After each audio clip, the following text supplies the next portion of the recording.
Hey everybody, Mark here from 8 Minute Acts. I'm not sure how many of you remember or were even alive in 1982 when claims of bands putting backwards messages in their songs, mostly about their allegiance to Satan, drew widespread attention. I remember it well, and as a kid, it scared the crap out of me. Today we're going to take a look at some of the more ridiculous claims and have a listen for ourselves at some of those backwards messages.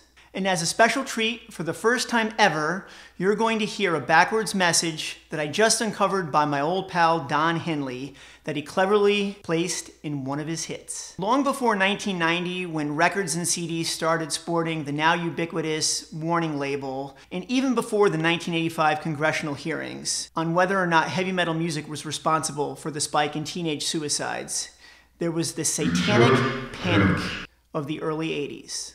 This movement, for lack of a better term, was spearheaded by a few opportunistic and, in my opinion, misguided Christian fundamentalists. Most of them were preachers trying to make a name for themselves, and the more savvy ones realized that sermons on the woes of heavy metal and all the evils that came with it translated into overflowing coffers.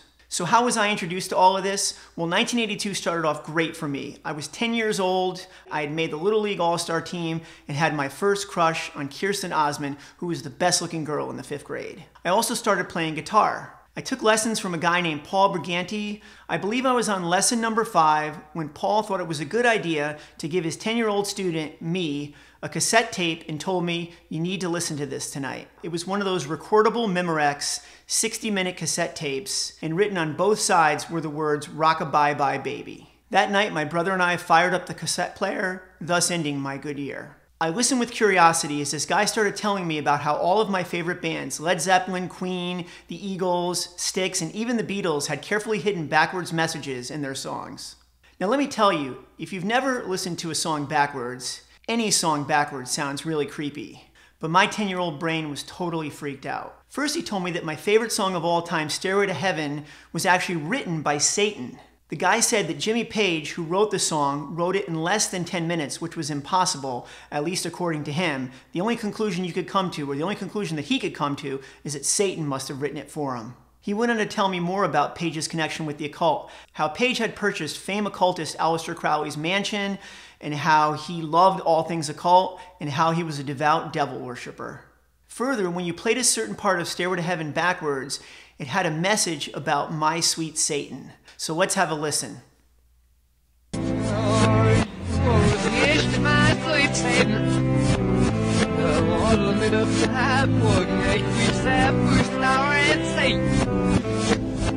To my ears, it sounds completely unintelligible, and I don't hear anything about Satan, but when I was 10 years old, I could hear it loud and clear. Next, I found out that Hotel California wasn't actually a song about a hotel in California, or the excesses and hedonism of 70s rock star life. It was about the First Church of Satan. I was told that the First Church of Satan was actually created in a hotel in California in 1969 by a guy named Anton LaVey, and that the line, "We haven't had that spirit here since 1969, was actually about Jesus. To further prove the point, he said that if you open up the Hotel California gatefold sleeve, you'll see Anton LaVey hiding up in one of the windows above the Eagles and their friends.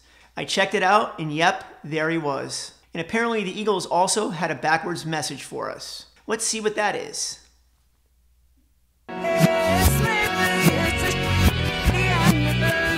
Okay, that's even more nonsense than the last one. I have no idea what he's supposed to be saying there, but I can't make out anything. But again, whatever he was supposed to have said to my 10-year-old brain back in 1982, I was convinced that I was going to hell. I can't tell you how many times images of Anton LaVey hiding in that lobby window hijacked my dreams and my nightmares.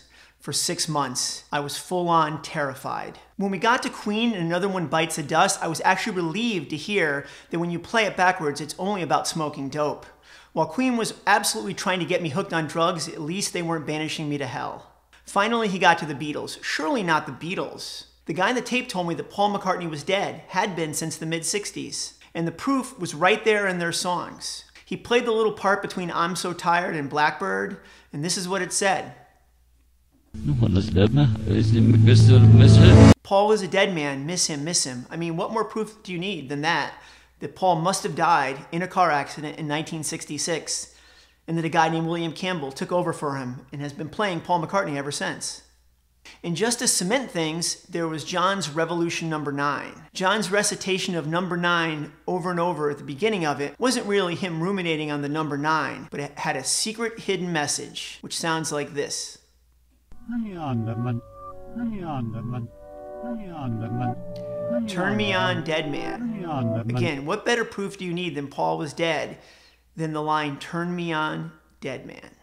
Now, there was a ton more of this stuff on the tape, but I'm sure you get the picture. As far as the validity of any of it, I think DeYoung summed it up best when he was asked about backwards masking on the Styx song Snowblind. DeYoung said, "Backwards masking? Are you kidding me? Anyone who plays their records backwards is the Antichrist. We have enough trouble making these records sound right forward." And now for the moment I know many of you have been waiting for. There's a bit of backwards masking that I personally discovered just a couple of weeks ago. Some of you may know of my ongoing feud with Don Henley. Well, it ends up that Don has a hidden message in his song Dirty Laundry. And for the first time ever, I'm going to play it for you. If you play the beginning of the second chorus backwards, here's what you get. I have more lawyers than you. I have more lawyers than you. I have more lawyers than you. Now I hear that loud and clear, Don. Okay, so that's all I've got. I hope you enjoyed it. Please don't forget to subscribe, and I'll see you in the next video. And most importantly, be safe and have a great day.